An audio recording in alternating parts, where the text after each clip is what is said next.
And I was telling that to one of my friends. He says, well, what are you doing about it? Nothing. He said, well, then quit complaining.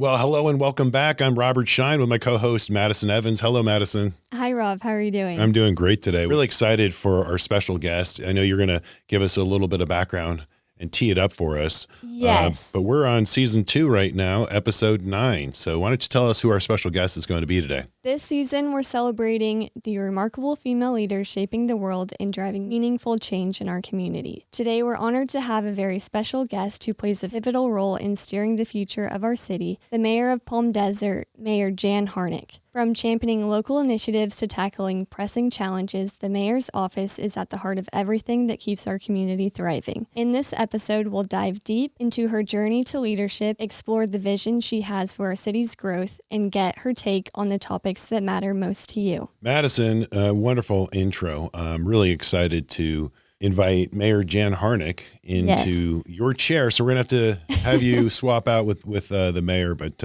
it's going to be an excellent episode. So sit back and let's have some fun. Yes, let's jump right into it. It's a space that demands all the attention in the world. The flashing lights, the smiling faces. A space we should respect, yet so often take for granted. One that demands a second look every time. Whether you're in a car or on foot, give every crosswalk the VIP treatment. Be seen, be safe. Well, we're going to get right into it. Our special guest, Mayor Jan Harnik of City of Palm Desert. Welcome. Thank you for joining our podcast today. I'm glad to be here. And we're gonna dig into, past, present, and future vision of all the great things that you have accomplished or tend to accomplish with your vision and your civic duty and your leadership and the council as well. Let's start with Jen. And you were brought to the Coachella Valley, showed up to the Coachella Valley. How did you get to the Coachella Valley in 1977? Okay. Let's start there. Well, as a kid, because I am from the San Fernando Valley. Okay. Born and raised in Pacoima. So as a kid, my mom would throw all the kids into the car and we'd go to the Date Festival back, I hate to admit this, late 50s, early 60s. Okay. And we'd go to the Salton Sea when, it was a different day. And so I'd always been exposed to the desert. And then as an adult, because I was 21, I came here a few times and it spoke to me. We live more life here. Yeah, the quality of life is outstanding. But once you get to the desert, it's just blood pressure comes down. Shoulders come down away from your ears. Yeah. And you relax. And when you look at these mountains, there's not a day. My kids used to make fun of me because every morning I'd get up and I'd look out my kitchen window and I look south and I see those mountains and the way the sun hits them in the morning. And I'd be saying, oh, look at those mountains, and they're purple and orange, and the colors are magnificent. My kids would be, I caught them finally, but they'd be mouthing it. Look at those mountains, Oh, this is a thing, huh? But now they love them. Yeah, they appreciate it, right? But it's the beauty, the nature is so magnificent. And then to the little cherry on top is when you see tourists taking pictures of this place we call home. Isn't that exceptional? We have right outside our office here on El Paseo in Palm Desert, my window looks right out and I got a peekaboo view of when, the traffic was just taking beautiful strolls up and down El Paseo, and they stop every time and take pictures of the cactus. Isn't it amazing? Yeah. Or the flowers or everything. Or the artwork. Yeah. There's tons of that and it's absolutely gorgeous. So you're here in 1977 and a little different in those days. Yeah. Very different in those days. You've seen a lot of growth and development in this valley. A lot of great things have happened. Well, let's talk about your family first. Okay. I know you've got a beautiful family, a wonderful husband. I love Brian. Brian's amazing. And your 5 children. 5 kids. Wow. They took me to my knees when they were teenagers. they're all great. They're all over the place. The two oldest are currently living in Miami Beach. Oh, wow. Yeah. And they travel a lot. They're DJs, Sister DJ Act.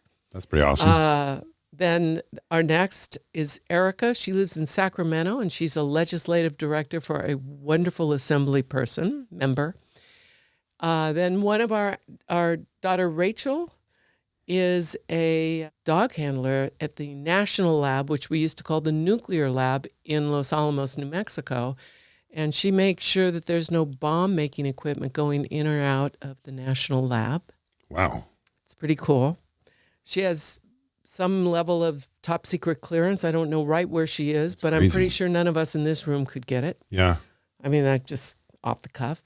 And then our son is a systems engineer. He graduated as a chemical engineer. And if you want to know about retrofitting and upgrading factories that produce food, this is your guy. And he's amazing what he does. Wow. That's exceptional. Wonderful. You guys have done an exceptional job with your children, and it's so great to see them grow. Jenica and I we've got the 22-year-old, 20, 18, and 16, 3 girls and a boy. 3 girls right now. Our daughters are in college, so we're in that stage of life. And obviously they're going to be coming home for the Coachellas and the stagecoaches. Right. And just conveniently, their schedules clear up for that. It's amazing how that happens. It's amazing how conveniently it it's all your birthday, aligns. Father's Day, don't have time. Not even close. The C's part, and all of a sudden and they here. bring friends, +1s, +2s. And, sure. Yeah, it's a lot of fun. We're having a great time. So, yeah, we're in the stage of life of just, trying to survive. So you're giving me hope. You can do it. And well, that's because Jenica is just like you, strong, brilliant, amazing. And, I think your son and Brian and my son and me are all minorities in a sorority. So all we do is just shut up and listen. Well, I don't quite buy that, but it sounded really good when you said it. Yeah. But the great news is that as life evolves, and you and Jenica will find that next stage where you're going to have a ton of fun. Yeah. We're having fun. We enjoyed every stage, and we're looking forward to the next. Absolutely, yeah. There's That's great. all these little pieces of life, and they all fit together well. That's wonderful. Well, Jan, what I want to do now is pivot towards, we're going to get into how you got into civic leadership. But before that, I want our audience to know, and I'm going to have the producers do this for me later on. I have a list, and I mean, it's an extensive list of all of your service, your commitment, your boards, the time that you dedicate, how you love this community. It shows through actions, right? There's so many times where you see people, and it's especially in politics, it's lip service. You're one that is always, from day one, rolled up your sleeves, whether it's putting a shovel in the ground to start a new project for, the community that needs it, or take the lead on some pretty tough issues within the city.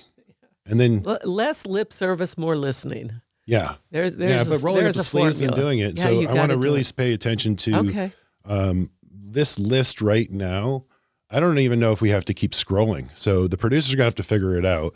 But I'll just read a couple of them just so we get some highlights here. Okay. You serve on the Coachella Valley Association of Governments Transportation Committee as vice chairman, Coachella Valley Conservation Commission, past president of Southern California Association of Governments.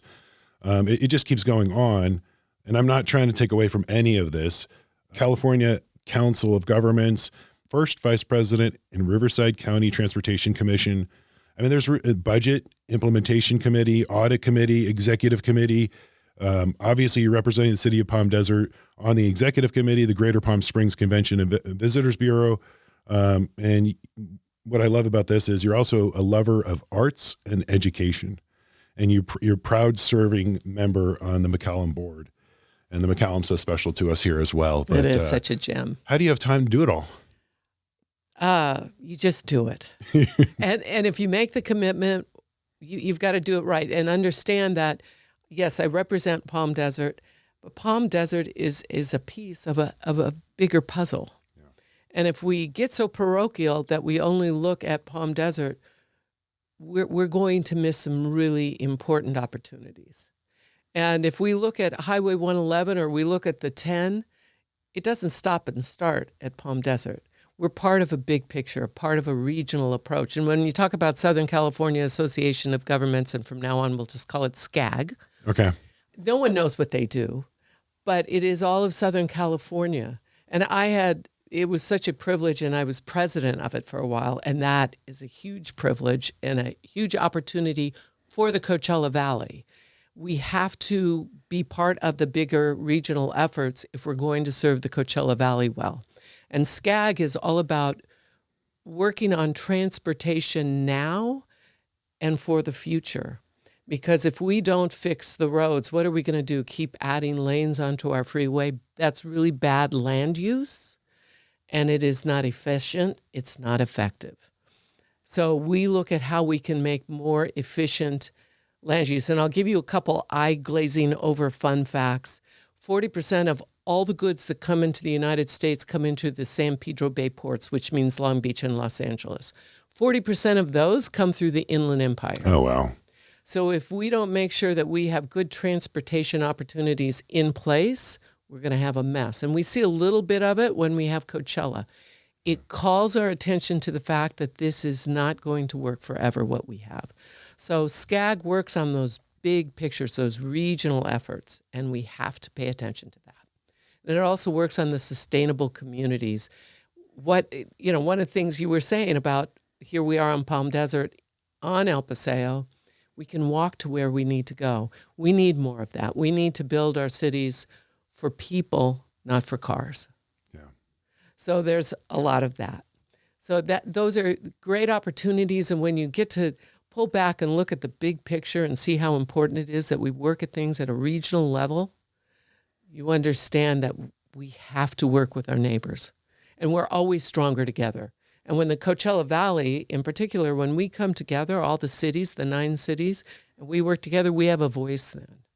And if we try to go as Palm Desert and go up to Sacramento and say, this is what we need, it's like, yeah, right. Mm-hmm.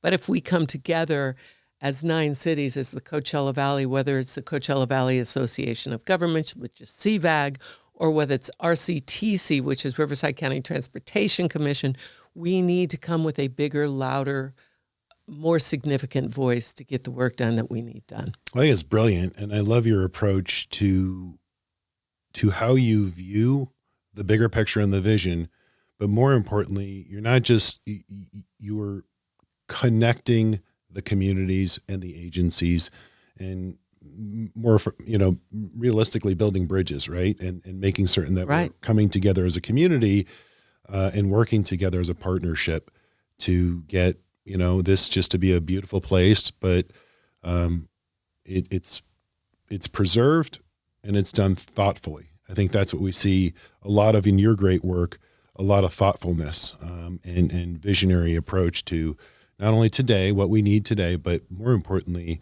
5, 10, 15, 20 years down the road. When you make those decisions, they're not for today, and it's important to recognize that. You have to look further out. You have to look at a very broad, inclusive and lens and as far out as possible. Because could we, and this is a perfect time as we talk about Coachella and the traffic that impacts us so mightily on the 10. Mm-hmm. And it can be dangerous when those cars are stopped and in the heat that we have, and there's electric cars now, they run out of power, people run out of gas. There's all sorts of issues. If we build one more lane on the 10, will that help us? No, it's not the answer. Train, would that help us? That would be significant. So we're working on the train. If we could have a train stop in Palm Springs and Palm Desert right across from the Acrisure and right near our new CSUSB PDC, which is the Cal State University San Bernardino Palm Desert campus, which one day we hope is CSUPD, that serves our whole valley. If we could have a train stop there, and then we can have one in Indio, and the terminus at this point in the planning would be in Coachella, that would be an efficient use of transportation. That would move people in and out without having to have the cars on the road, have all the fumes, all the things, the byproducts of cars on the road. And we can talk about, but they're electric cars. They still take the same space on the road. Yeah. And because they're heavy, well, this is more eye glazing stuff, and you can stop me at any time, but Oh, I love this. they blow through tires faster because they're so heavy. We are now finding an increase in particulate matter, PM10s and 2.5s, because of the tires and what comes off of them when they're rolling down the road. So there's no perfect answer in cars. Let's look at trains. It's a more efficient way. We've got tracks there already that move the goods through our valley, and that 40% coming in from the ports. But how about if we start moving people in and out? And right now, when I go into LA, when I go for my SCAG meetings, I drive to the historic San Bernardino Depot and I get on a train there. Oh, smart. And I take the train to Union Station, which everybody should go to because it's a beautiful building. And then I take subways. And it's a fabulous way to move around. And I get all my work done when I'm on that train. That's perfect. Yeah, and you save a lot of time behind the wheel of just sitting in traffic. When you get closer and closer to LA. That stress, like, am I going to be late? Oh, yeah. No, inevitably. It doesn't matter how you plan. Right. So you have a smart hack there and a beautiful way of actually seeing. And it's a gift to be able to take the train. We need it in the valley, and we're working on it. That's great. That's even a great update for me. I mean, I had no idea. Well, the city itself, Palm Desert, has done a feasibility test for a station right across from the CSU, so right there. So our students, now we're encouraging and making it easier for our local students, no matter what their age, to have accessible, relevant education right there. And then those who come in and out for the Acrisure. Yeah. And Coachella and Stagecoach and on and on and on. So, there's a place on the 91. It's 21 lanes wide. Is that really good land use?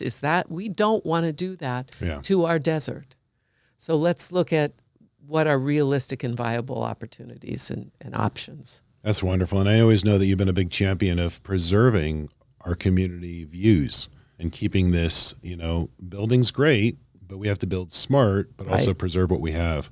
And you've always been a big champion of that as well. And that's a current issue right now at City Council because we need to redo a lot of our ordinances. So we're looking at this right now and understanding, should we take that view corridor from a park? Should it be on Fred Waring, which we know we have beautiful views on that? El Paseo, more beautiful views. So we're looking at this. How can we update it? We can't have subjective standards. We must have objective standards. And this is a whole Sacramento mandating legislation thing. We must have objective standards in place at the city. So we're doing that right now, again, updating it. That's awesome.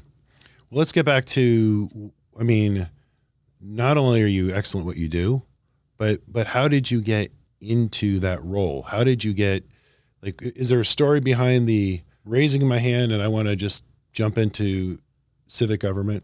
There's a little bit of one, because if somebody had told me 2 years before I ran that I was going to run, I would have told them they were crazy. Right. Absolutely crazy. So I got involved at the high school, and our local Wonder Woman, Jan Hawkins, is the person who pulled me into that. Okay. So I got really involved and recognized the difference we were making. And all we did on this foundation at the high school, and it's Palm Desert High School, was raise money for academics. Not always the most popular, easier to get money for, for the football team or the cheerleaders or whomever. But we just were trying to create an equal playing field for everybody in academics. Every student should have the same opportunity, and that's what we did.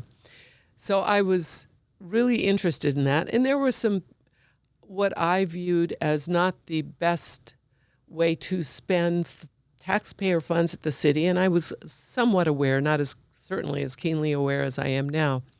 And I watched that and I thought, well, that's not so good. And I got together with a group of my friends in Tujunga, which is San Fernando Valley, that we all went to school together. And I was telling that to one of my friends. He says, well, what are you doing about it? Nothing. He said, well, then quit complaining. Yeah. So then the next time somebody said something, I was at an event. It was a fundraiser for the high school. And somebody said, you should run for city council. And at that time, my daughter was a senior. My youngest daughter and son were seniors. And I thought, well, maybe.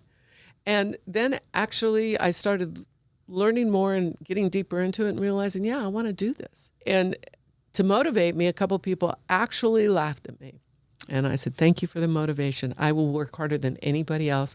And I walked door to door to get elected. That's fantastic. It was great listening to people. Yeah. It was really great hearing Especially what they had to those that say. think, I mean, in my life, I think the best motivation for me personally was when people told me, you can't do something, you're crazy for that, or you're thinking too big, or the answer is no.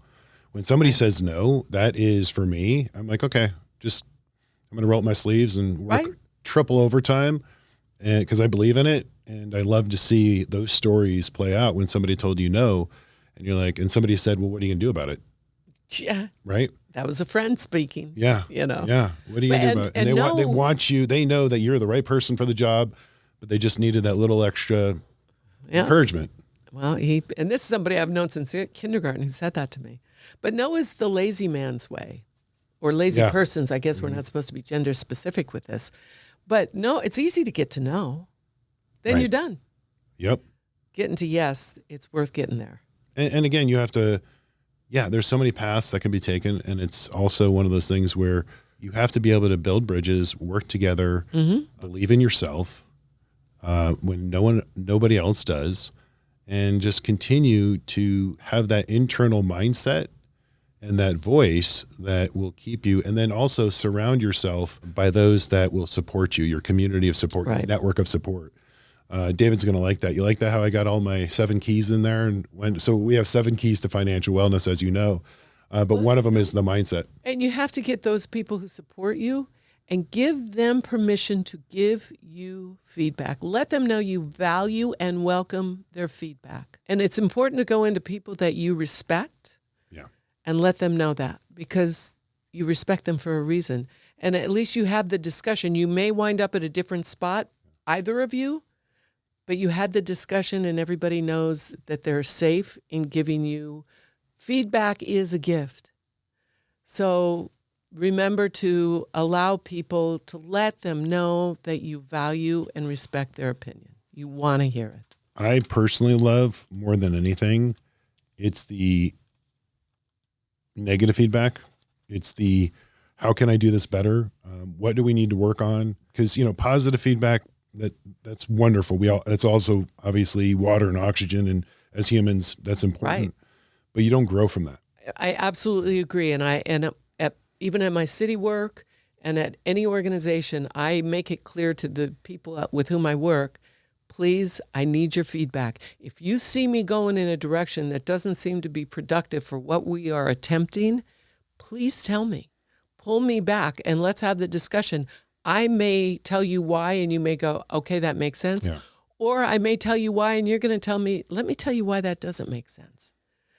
But give me the feedback. And I do that everywhere I work. When I find those people who I know are listening and respecting and paying attention, I want to hear from them. That's why you're making it happen. This episode is brought to you by Schein Wealth Management, serving the Coachella Valley for the first 40 years and built for the next 40 years. And for more information about Schein, it's BlankyScheinWealthManagement.com. Side note, but while I have you, yes, that I've, part of the founding board of Xavier, did the finances of the school, did the first financial plan of the school, served on the board for half the life. They asked me to be chairman of the board every single year. So I was chairman of the board for half the life of Xavier. Wow. And every time I was termed out, they gave me a year and they got me back. So, and I'm done now. But I too am very passionate about education for kids, especially on the transition going from, high school to college. But I firmly believe, even with the school board that I was on serving, and I went, and I thought I had a pretty, influential position to have a conversation with school leadership, of which I did several times. And this is the topic that I'm passionate about, which is financial literacy within high school. And so my challenge is, I brought it up to the leadership team and they said, Rob, we'd love to do it, but we can't get it in the curriculum because we have to take something out in the state of California. So they go into the bureaucracy of all the BS. Okay. And I understand that underwater basket weaving or clay and arts and sciences is important. And I'm not, but I do know that if these kids aren't prepared day one, $1, without some training wheels after they leave our houses, right? And they're on that college campus and they get that credit card for the first time. And they think that bag of M&Ms is worth that trade. It's going to hinder them the rest of their lives. The debt that they're going to accumulate, can't qualify for a home. I mean, the whole path of, so, last year I had 2 summer interns and I charged them with start to finish, create a portal, a website that basically says all the stuff that you should have known, but weren't taught in high school, but you want to give this gift to high school seniors. So you can go through the online portal, you could take a test, come to quizzes, and then you get a certificate from Blanky Schein Wealth Management. But it's just a shame. I mean, we'll share that to the world. That's fine. I want every high school senior in America to have this gift, if you will, for free. Like, this is something but we have to block and tackle and make certain that every kid in America should have a minimum baseline understanding of just certification. You can't graduate, you can't get your diploma unless you understand how money works. And I only agree with you 100%. And I have struggled with this to the point where I thought, well, what if we go to the Boys and Girls Club and do something there, or to the YMCA, because they don't have that state mandated curriculum that gets in the way of all the other things that are important in life.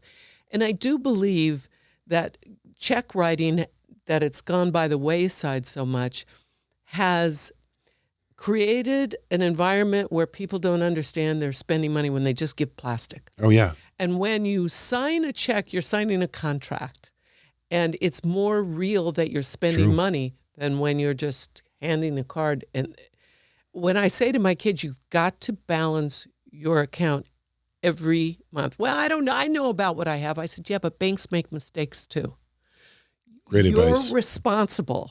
And you have to do this. So I keep looking at, is this a program that maybe is done at the YMCA or Boys and Girls Club or one of those types of entities? Because it is so critically important that our students leave high school with just the basics. And they're not getting it. And when sometimes I hear what they say, it's cringeworthy. It's so frightening that they are not going to be prepared financially. Yeah. And I often say it's not just high schools or across the United States. Obviously, there's regional and demographic issues, which also is a setback. But I also firmly believe that 50% of Congress couldn't pass a financial literacy test. I think you're right. And they're the ones controlling where our money goes, our tax dollars. I don't mind paying taxes if I know they are being spent and invested well. I get concerned about the people who have control over it when I don't feel they know it. And they start treating tax dollars sometimes as their personal checkbook. Mm-hmm. And I get concerned about that. I wonder so much if perhaps our high school students, if they understood, if they put a $5 a month away, what that $5 that they started putting away when they were, let's say 15, because they're still reachable at 15. That's a really good age to still grab them. What that $5 then looks like when they're 30 and 40, and when it starts doubling, and what the power of compounding. And yes. So, every one of our high school kids has the ability, like you just said, if they had the education and put just a de minimis amount away on a monthly basis, that is, pay yourself first, then you pay everything else, right? All your wants and needs and have-tos. Every single kid could be a millionaire. If the simple illustrations like that would make a difference, but they don't get it. So they don't have the opportunity to learn. So at this high school, I was told, Rob, we can't get this in the curriculum. So you can come at nights and weekends and also do sort of a, lunch and learn. And I know my kids, they're all athletes and D1 athletes in college, and they don't have time for that. So it has to be in that moment in time. But we're still going to try to solve for this. So that was one of the little passion projects. And that's why I had you here, because I know you're passionate about that same topic. And so if there's something that we can do after this, outside of this, that helps our Coachella Valley, all of our cities together, maybe a certification, so that we can then know that our kids, we have confidence to know that our children are being, holistically prepared. Right? Mind, body, spirit, financially speaking, wellness speaking. I think there's still a lot of work that needs to be done. But again, I'm like you, we can roll up our sleeves and make something like that happen. So I believe it can happen. Let's see what we could do on that one. All right. So when I very first got elected, I got a call from somebody, and she said, I have a problem. Her husband had suffered some strokes. He was a quadriplegic. She's taking care of him, and their water gets cut off. And I said, okay, why did that happen? Well, somebody had tampered with the connection at the street, and who knows who it was, but the water agency discovered it, turned off their water. Now she's here taking care of her husband. They're elderly. What does she do? And she says, and you came to my door when you were running. I went, okay. Yeah. So I got in touch with the water agency, and I spoke to somebody there, and I said, we have an issue, and believe me, when you speak to these people, you're going to know they're not the people who tampered with your equipment. Somebody else has done that, but you are impacting their lives. And you know what? We were able to solve it. Awesome. So that's that local government thing where we know we can truly, it's such a clear illustration of how you can make a difference in somebody's life. And I had that opportunity, and it happened when I very first got elected. And from then on, it was like, I can help people. That's fantastic. And that was a big deal for me. Yeah. That's very inspiring as well. I'm surprised you don't get phone calls every single day. I'm sure you do. You get some phone calls. Awesome. So Jan, we've had a lot of previous guests that have shared some stories that it hasn't been smooth along the way. And, you're a powerful woman in politics. Have there been differences in how you've been treated? And if so, how did you address these? So yes, there have been occasionally. And I, for one, don't like the making things about gender, because in some ways it can be demeaning. Because no, you're where you are because you do a good job, not because of a specific gender. And the sooner we can get over that, the better off we are. Now, I do say something, if you want to change the world, educate a woman. And I say that always because more often than not, it is the woman who's raising the children or has the highest profile role in raising the children. And so if that is an educated woman, those will be educated children. Nonetheless, there are still the stereotypes in play. And it's not that everyone in your community knows who's on their city council. They don't.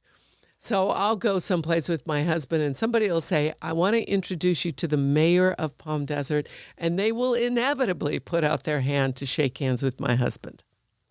So that happens. In ways, I suppose it can work for you. If I'm sitting at a dais with many other people and we have somebody giving us a presentation, and I'm watching everybody do this, and they're throwing out acronyms. And, in all of our worlds, we have sets of acronyms, and they're all different. So I'll say, excuse me, I may be the only one up here who doesn't know what that is. Can you please explain that to me? Now, I don't know, maybe I'm more able to do that as a woman than a man can do it, because I know most people up there sitting next to me don't know it either, right? But they're a little intimidated to ask. And maybe as a woman, we feel more free to ask. I don't know. But there's been instances where it's like, there, honey, go on your way. But you just keep going straight ahead. And we're so fortunate that we have a community that kind of is supportive more often than not. Not always, but more often than not. Also, by the way, those that ask more questions are more intelligent. So I constantly pretend that I'm always raising my hand. And inevitably, especially if you're in a room, I'm sorry, can you please explain that to me, to all of us, or right. Let's take a couple of steps back. You'll find out that not everybody, even including myself, had a clear picture of understanding. And most oftentimes the presenter or the communicator already assumes that they're like, everyone's already caught up. Right.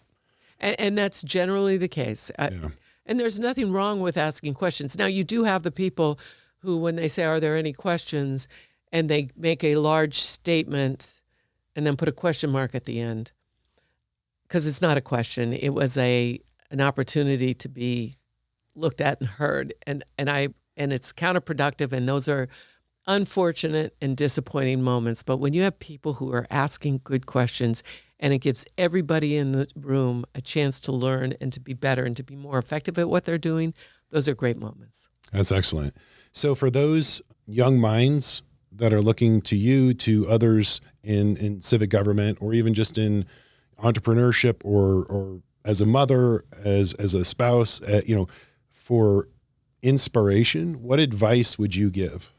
Listen. Always listen. I'll take this to my job. I always say my job is to listen, to research, and to work with my colleagues. Okay. So yes, I'm going to listen. And sometimes when people say, I understand they believe it deeply, but as I research, I find the fallacy in the premise of their thinking. So you've got to listen, because everyone has something to teach you. That's very true. Everyone does. And when they talk about who's your mentor, or who might be your, who has been your mentor, everyone is to some extent or not. It could be your boss. It could be your children.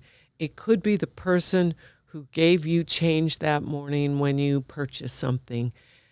Everybody, if you're listening, if you're open, has something to teach you. And listen to them, because they've got important things to share. That's excellent. That's excellent advice. All right, Jan, give us the layout, the vision for Palm Desert. What's next? We will continue working on the campus, the CSU campus. We will continue with COD and the UCR satellite there, so that we are the center for education and innovation that lifts the entire Coachella Valley, because we have had the vision years ago, long before I was ever on council. They had the vision that was needed in the valley. So we will continue on that path of building that opportunity for every age student throughout the Coachella Valley. And that is the one thing, as you know, and people don't like to talk about it often, we have abject poverty in this valley. We have people who can't drink their own drinking water.